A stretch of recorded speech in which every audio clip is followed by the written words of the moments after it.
Oi, gente, boa noite, tudo bem? Vamos fazer uma sequência de 2 devocionais para hoje. E pela sequência, estamos em Êxodo hoje 39, Salmos 47, começando o livro de Atos, capítulo 1. Terminamos ontem o de João. Começando por Êxodo 39, as vestes sacerdotais. Com fios de tecido azul, roxo e vermelho, fizeram as vestes litúrgicas para ministrar no lugar santo. Também fizeram as vestes sagradas de Arão, como o Senhor tinha ordenado a Moisés. O colete sacerdotal. Fizeram o colete sacerdotal de linho fino trançado, de fios de ouro e de fios de tecido azul, roxo e vermelho. E bateram ouro em finas placas, das quais cortaram fios de ouro para serem bordados no linho fino com os fios de tecido azul, roxo e vermelho. Trabalho artesanal. Fizeram as ombreiras para o colete sacerdotal atadas às suas 2 extremidades, para que pudessem ser amarradas. O cinturão e o colete por ele preso foram feitos da mesma peça. O cinturão também foi feito de linho fino, trançado, de fios de ouro e de fios de tecido azul, roxo e vermelho, como o Senhor tinha ordenado a Moisés. Prenderam as pedras de ônix em filigranas de ouro, e nelas gravaram os nomes dos filhos de Israel, como um lapidador grava um selo.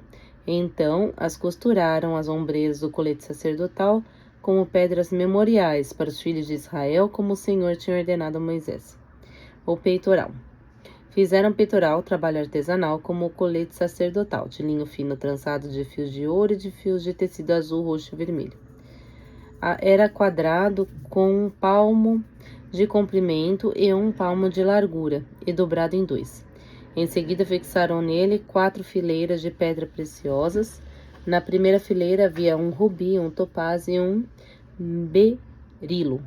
Na segunda, turquesa, uma safira e um diamante. Na terceira, um jacinto, uma ágata e uma ametista. Na quarta, um crisólito, um ônix e um jaspe, todas fixadas em filigranas de ouro. Havia 12 pedras, uma para cada nome dos filhos de Israel, cada uma gravada como um lapidador grava um selo. Oi, minha filha. Vem com a mamãe. Vem cá, fica quietinha. Com o nome de uma das 12 tribos. Para o peitoral fizeram correntes trançadas de ouro puro como cordas. De ouro fizeram 2 filigranas e 2 argolas, as quais prenderam as 2 extremidades do peitoral. Prenderam as 2 correntes de ouro, as 2 argolas nas extremidades do peitoral e as 2 extremidades das correntes, as 2 filigranas, unindo-as às peças das ombreiras do colete sacerdotal à parte da frente. Fizeram outras 2 argolas de ouro e as prenderam às 2 extremidades do peitoral na borda interna, próxima ao colete sacerdotal.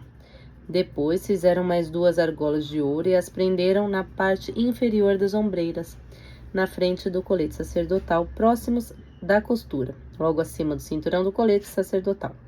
Amarraram as argolas do peitoral às argolas do colete com um cordão azul, ligando-o ao cinturão, para que o peitoral não se separasse do colete sacerdotal, como o Senhor tinha ordenado a Moisés. Outras vestes sacerdotais. Fizeram o manto do colete sacerdotal internamente de fios de tecido azul, obra de tecelão, com uma abertura no centro. Ao redor desta abertura havia uma dobra tecida, como uma gola, para que não se rasgasse. Fizeram romãs de linho fino trançado e de fios de tecido azul, roxo e vermelho, em volta da borda do manto. Fizeram ainda pequenos sinos de ouro puro, atando-os em volta da borda, entre as romãs. Os sinos e as romãs se alternavam por toda a borda do manto. Tudo feito para ser usado ao se ministrar, como o Senhor tinha ordenado a Moisés. Para Arão, seus filhos fizeram de linho fino as túnicas, obra de tecelão, o turbante, os gorros e os calções de linho fino trançado. No cinturão também era de linho fino trançado e os fios de tecido azul, roxo e vermelho, obra de bordador, como o Senhor tinha ordenado a Moisés. Fizeram de ouro puro a diadema sagrada, gravaram nele, como se grava um selo, consagrando ao Senhor. Depois usaram um cordão azul para prendê-lo na parte de cima do turbante, como o Senhor tinha ordenado. A condução do trabalho. Assim foi encerrada toda a obra do tabernáculo, a tenda do encontro. Os israelitas fizeram tudo conforme o Senhor tinha ordenado a Moisés. Então trouxeram o tabernáculo a Moisés e a tenda e todos os seus utensílios, os ganchos, as molduras, as travessões, as colunas e as bases. A cobertura da pele de carneiro tingida de vermelho, a cobertura de couro e o véu protetor. A arca da aliança com as suas varas e a tampa. A mesa com todos os seus utensílios e os pães da presença. O candelabro de ouro puro com a sua fileira de lâmpadas e todos os seus utensílios e o óleo para iluminação e o altar de ouro, o óleo da unção, o incenso aromático e as cortinas da entrada da tenda. O altar de bronze com sua grelha, suas varas e todos os seus utensílios e a bacia à sua base. As cortinas externas do pátio com suas colunas, a base e a cortina para a entrada do pátio, as cordas e as estacas da tenda do pátio, todos os utensílios para o tabernáculo, a tenda do encontro e as vestes litúrgicas para ministrar no lugar santo, tanto as vestes sagradas para Arão, o sacerdote, como as vestes de seus filhos, para quando servissem como sacerdote. Os israelitas fizeram todo o trabalho conforme o Senhor tinha ordenado a Moisés. Moisés inspecionou a obra e viu que tinha feito tudo como o Senhor tinha ordenado. Então Moisés os abençoou. Que legal, né? Agora vamos ler, entoar um salmo.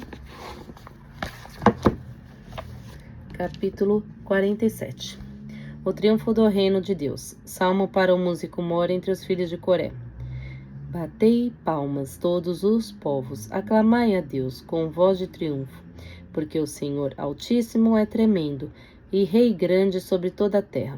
Ele nos subjulgará os povos e as nações debaixo dos nossos pés. Escolherá para nós a nossa herança, a glória de Jacó, a quem amou, Selá. Deus subiu com júbilo, o Senhor subiu ao som de trombetas. Cantai louvores a Deus, cantai louvores ao nosso Rei, cantai louvores. Pois Deus é o Rei de toda a terra, cantai louvores com inteligência. Deus reina sobre os gentios, Deus se assenta sobre o trono da sua santidade. Os príncipes do povo se ajuntam, o povo do Deus de Abraão, porque os escudos da terra são de Deus, ele está muito elevado. Agora vamos ver o capítulo do Novo Testamento, Atos dos Apóstolos, capítulo 1. Introdução. Fiz o primeiro tratado, ó Teófilo, acerca de tudo que Jesus começou, não só a fazer, mas a ensinar, até ao dia em que foi recebido em cima, depois de ter dado mandamentos pelo Espírito Santo aos apóstolos que escolhera, aos quais também, depois de ter padecido, se apresentou vivo, com muitas provas infalíveis, sendo visto por eles por espaço de 40 dias, e falando das coisas concernentes ao reino de Deus. Estando com eles, determinou-lhes que não se ausentassem de Jerusalém, mas que esperassem a promessa do Pai, que disse ele, de mim ouvistes. Ascensão de Jesus Cristo.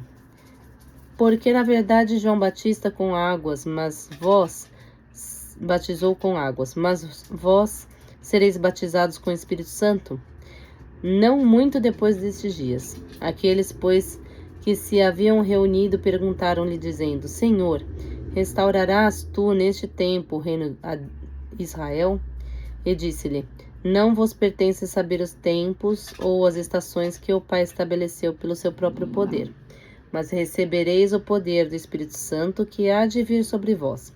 E serei-me-eis testemunhas tanto em Jerusalém como em toda a Judeia e a Samaria, e até aos confins da terra. E quando dizia isto, vendo eles, foi elevado às alturas, e uma nuvem o recebeu, ocultando-o aos seus olhos. E estando com os olhos fitos no céu, enquanto ele subia, eis que junto deles se puseram 2 homens vestidos de branco, os quais lhe disseram, Homens galileus, por que estáis olhando para o céu? Esse Jesus que dentre vós foi recebido em cima no céu, há de vir assim como para o céu ouvistes ir. Os discípulos em Jerusalém. Então voltaram para Jerusalém, do monte chamado das Oliveiras, o qual está perto de Jerusalém, a distância do caminho de um sábado. E entrando, subiram ao cenáculo, onde habitavam Pedro e Tiago, João, André, Filipe, Tomé, Bartolomeu e Mateus, Tiago, filho de Alfeu, Simão, o Zelote e Judas, irmão de Tiago. Todos estes perseveravam unanimemente em oração e súplicas com as mulheres, e Maria, mãe de Jesus, e com seus irmãos. Matias, eleito apóstolo. E naqueles dias, levantando-se Pedro no meio dos discípulos, ora a multidão junta era de quase 120 pessoas, disse: Homens e irmãos, convinha que se cumprisse a escritura que o Espírito Santo predisse pela boca de Davi acerca de Judas, que foi o guia daqueles que prenderam a Jesus, porque foi contado conosco e alcançou sorte nesse ministério. Ora, este adquiriu um campo com galardão da iniquidade e, precipitando-se, rebentou pelo meio, e todas as suas entranhas se derramaram. E foi notório a todos os que habitam em Jerusalém, de maneira que, na sua própria língua, esse campo se chama Aceldama, isto é, campo de sangue. Porque no livro dos Salmos está escrito: Fique deserta a sua habitação, e não haja quem nele habite, e tome outro o seu bispado. É necessário, pois, que dos homens que conviveram conosco todo o tempo em que o Senhor Jesus entrou e saiu dentre nós, começando desde o batismo de João até o dia em que dentre nós foi recebido em cima um deles, se faça conosco testemunha da sua ressurreição. E apresentaram 2, José, chamado Barsabás, que tinha por sobrenome o Justo, e Matias. E orando, disseram: Tu, Senhor, conhecedor dos corações de todos, mostra qual desses 2 tens escolhido, para que tome parte neste ministério e apostolado de que Judas se desviou para ir para o seu próprio lugar. E lançando-lhe sorte, caiu a sorte sobre Matias, e por voto comum foi contado com os 11 apóstolos. Amém.